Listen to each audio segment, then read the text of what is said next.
Ladies and gentlemen, boys and girls, welcome back to Below Zero with your always incompetent host, Captain Original Grubby. Yeah. Um, Waiting for the power cells to charge, so I figured I'd take a second and build a bulkhead just for science to see if it actually quietens down the nuclear reactor. Um, And yeah, while I wait for those to charge, we'll quickly do that, and then we'll head off to the Crystal Caves. So, what do we need for a bulkhead? We need and a nuclear waste disposal too. I guess we'd like titanium and lead. So one titanium. See what I mean about in the last episode? I believe I mentioned how just exploring actually gets you quite a bit of stuff later on once you don't need too much. And that's I've literally just been exploring, and I gather a few things here and a few things there, and it's been more than enough to keep me stocked with all the stuff I need. Do have to do some farming here and there, but it's not nearly as bad as when you first start out. 2, 3, 4. Lead. Ah, yeah, the messed up sign. I remember now. We need two of those, yeah. And then we need a roll of whatever that is. But yeah, I think I grabbed too much titanium. That's okay. Never have too much titanium, right? So yeah, where is that? So, I hope you're all doing okay. I'm personally doing pretty well. Oh wow, why are we draining power for? Oh, I guess because we were crafting. Yeah, not a whole lot to update on.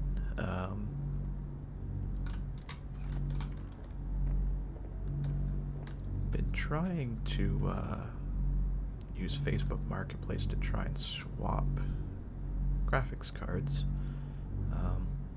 Where is this item? Ah, there it is. At the current moment, I've got a Zeus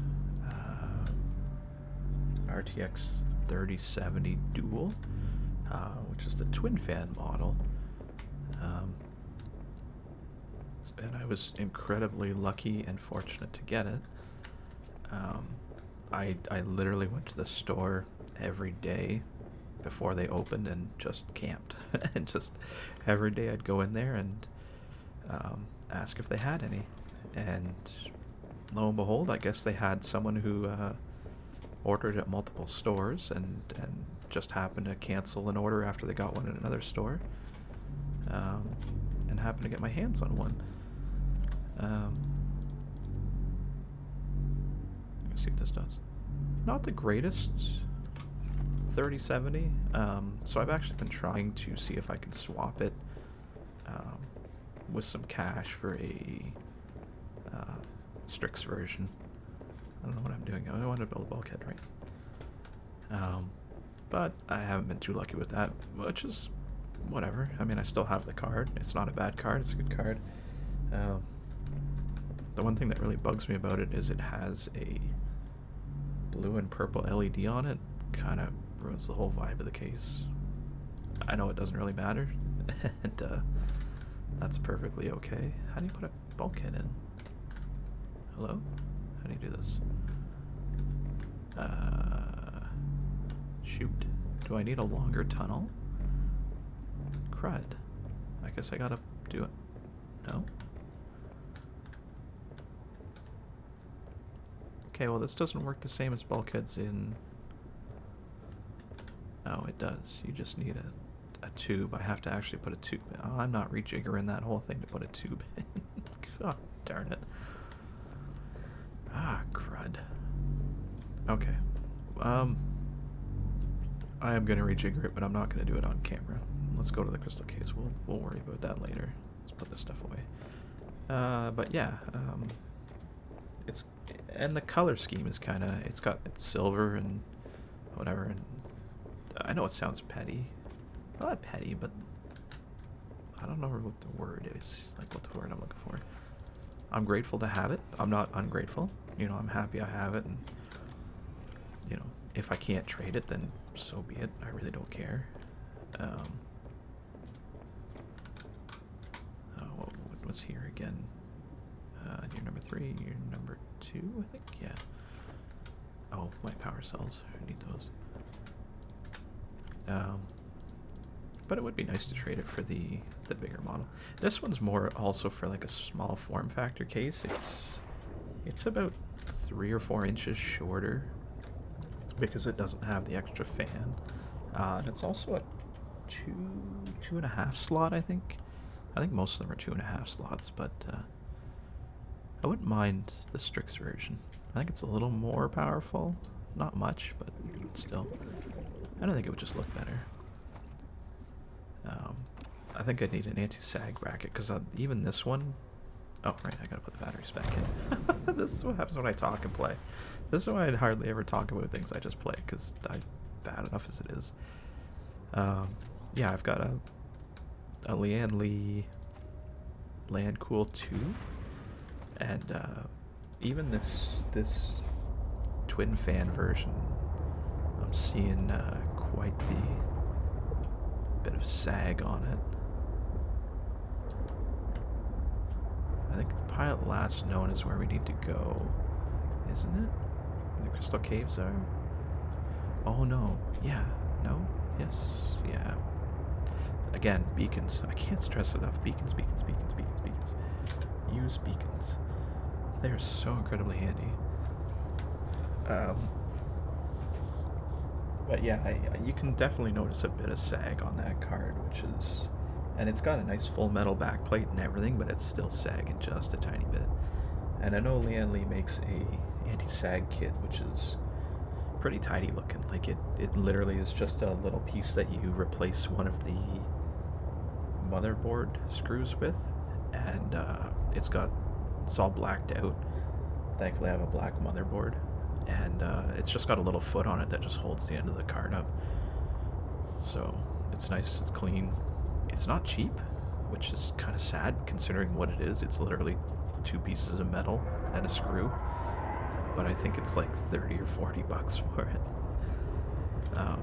Lian Li is not cheap with any of their stuff. It's nice to have modular options, I guess you could say. It's almost like DLC for your case. You know, you can buy a mesh front, you can buy a vertical GPU kit. There's a whole bunch of things you can buy for it to change the case up, which is nice. I like that you have options and you don't have to go buy a completely new case. But at the same time, the amount they charge for some of these is just astronomical. Did driving through that vent hurt my truck? I think it did. We'll have to science that up later. Yeah, like the mesh front's not too bad at about 30 bucks. The vertical GPU kit is about $70, and this is in Canadian, so if you're anywhere else in the world, it's probably cheaper. I think it's about 50 bucks in the US, but still, $50 for a vertical GPU kit, kinda, you know, if you want USB Type-C in the front I/O, that's gonna cost you a fortune. If you want hot swap drive bays, which I don't know why you would, you know, that's another 50 bucks for those hot swap drive sleds. And it literally is just a PCB that you stick in the back that the drives will slide into. That's all it is. It's nothing super fancy. It's just actually really simple. But yeah, they charge an arm and a leg for it. And yeah, I mean, I'm really rambling on here, but I kind of don't have much to talk about while I do this. I guess I could throw cuts in, but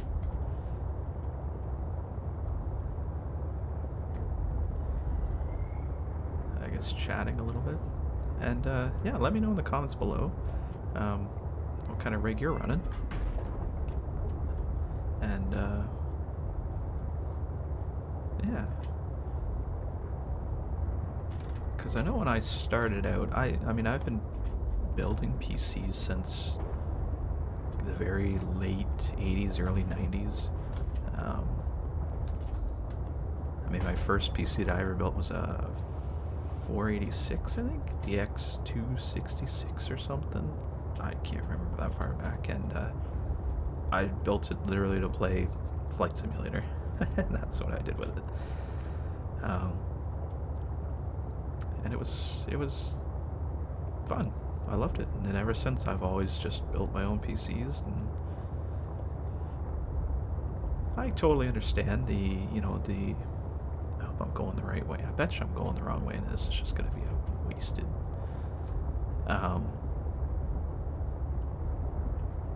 I'm pretty sure I went the wrong way. Oh, go away. I think I went the wrong way. I think I gotta go back up. I need to go to the vents, I think. I went to the wrong spot. My bad. Some people are yelling at me, just, wrong way. That's not how you get to the crystal caves. Go the other way. My bad. Yeah, played Flight Simulator on it. And ever since then, I've been hooked on building my own. And I understand the argument for pre-builds. You get it, you take it out, and it goes like a console, right? I understand the argument for console. You just want something that you can plug in, it goes. But nowadays, it's so easy to build a computer, and it's so much cheaper to build it yourself, and there's so many guides online. Not The Verge, don't follow them. But there are so many guides on how to do it, and it's so simple now. It's literally just plug and play. You plug a part in, and it's away you go. Like, it's simple. So I still love building my own. As I get older, I kind of hate doing it more and more, simply for the fact that it's, I don't know, like my last case was a Corsair Carbide Spec 06, I think, and case makers make it infuriating at times to really build a, I think this way, yeah, there's the things, the vents, make it infuriating at times, because this case, fantastic case, it had its own built-in vertical GPU mounting spot. It didn't come with a cable, but it had it. Really good looking case. I loved it. Had subtle red and black LED, well, red LEDs of the blackened scheme, I guess. And yeah, it was a nice case. But the bottom, because I still use a mechanical hard drive, and my argument for that is that they're cheap for storage. Anyway, I've got a Samsung 840 EVO for my Windows. That's all it's on it, just Windows and whatever. A 970 EVO NVMe drive for, I gotta figure out how to get down here. Too much talk and I'm getting distracted. For games with long loading times, like anything that's got a seriously long loading time goes on that one, because it's lightning fast. I've got a, oh god, Western Digital 1 terabyte, I think? Or is it 500 gigs? I can't remember the exact numbers. I know the caves are somewhere here, but where are they? Which is for like medium load games. And then I've got a Seagate Barracuda 4 terabyte for, I think it's 4 terabyte, 3 or 4 terabyte for storage and for like, all the video content and stuff. I can't remember how the heck to get down into those crystal caves. And I don't mind the mechanical drives. But if you have a mechanical drive in that Spec 06 case, it's terrible, because you need the case or the drive holder in the bottom, and when you've got that installed, they didn't have any room to move it. It was just you could either have it in there or take it out. It was either have it or don't have it. And when it was installed, you had like 2 inches to do your cable management. Like you had to plug all the cables in first and then wedge the cage or the power supply in. And it just made it a nightmare for cable management, made it a nightmare for everything, and I just hated working on it. So I upgraded to the Leanne Lee case, and I ended up using the old case to build my wife's, to swap my wife's, I guess, her PC parts, because she only uses a single SSD, so she doesn't need a whole lot of drive space. Is it here? Maybe it's down here. Go away, little bugger. Ah, here we go. I think this is it. So she doesn't need a whole lot of room. So I could actually just take the entire drive cage out and just mount the SSD to the back, and away you went. It was perfectly fine. Works good for her. She's happy with it. I recycle a case, don't have to throw anything out, and Bob's your uncle. But the more they make it, well, now they're making it easier to work on cases, but the old cases where they didn't really allow a lot of options, and you work on them and you really start hating computers after a while.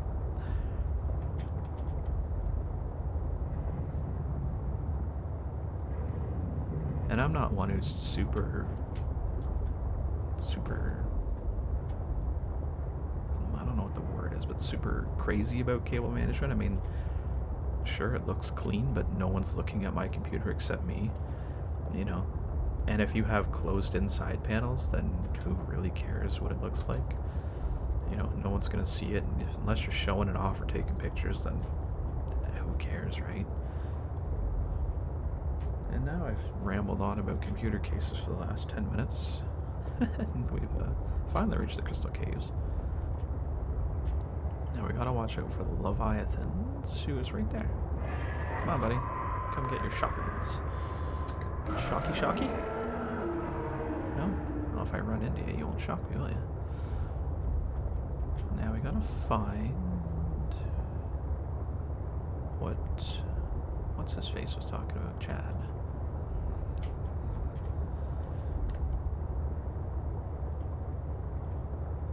So yeah, I don't know. I understand all the arguments for pre-builds and not pre-builds and stuff, and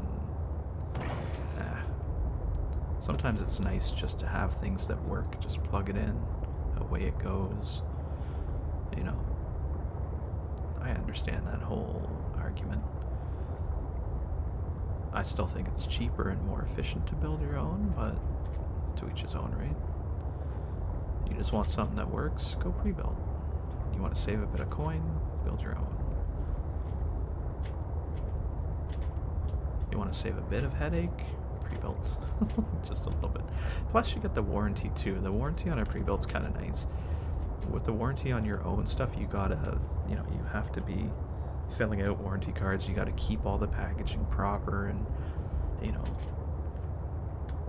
the only upside to it is as long as you've got, you know, extra parts laying around. Like I have a spare video card and stuff, so if my video card goes wonky, then I can literally just swap out the video card and keep going, and then try and work on either returning or getting warrantied on my video card. Whereas with pre-builts, you have to either send the whole system back, or you gotta wait for them to deal with it all. And it's a bit of a nightmare in my opinion. I really don't know where I'm going here. So each have their pros and cons, right? You know, there's good and bad to both. Where is this place that Chad was talking about? Chad, why are you not giving me markers anymore? Come on, buddy. Give me a marker to work with here. Okay, this looks deep. Deepish? Deeper? Deepy? Deepski? I don't know. I'll go down here and find out. Actually, you know what? We'll probably put a cut in here and we'll come right back in 2 seconds, and I will try to not talk as much in the next one. So yeah, we'll put a cut in real quick. When we come back, we'll explore the rest of this cave. And yeah, so thanks again for tuning in. Don't forget that like button, subscribe if you like what you see. If you don't, that's fine. Hit the thumbs down. Leave me a comment on what you don't like, you know, or don't. It's your call. Check me out on twitch.tv/originalgrubby. Hit the follow button there. You'll be notified anytime I go live. And thank you very much for tuning in. I will catch you in the next one. Take care.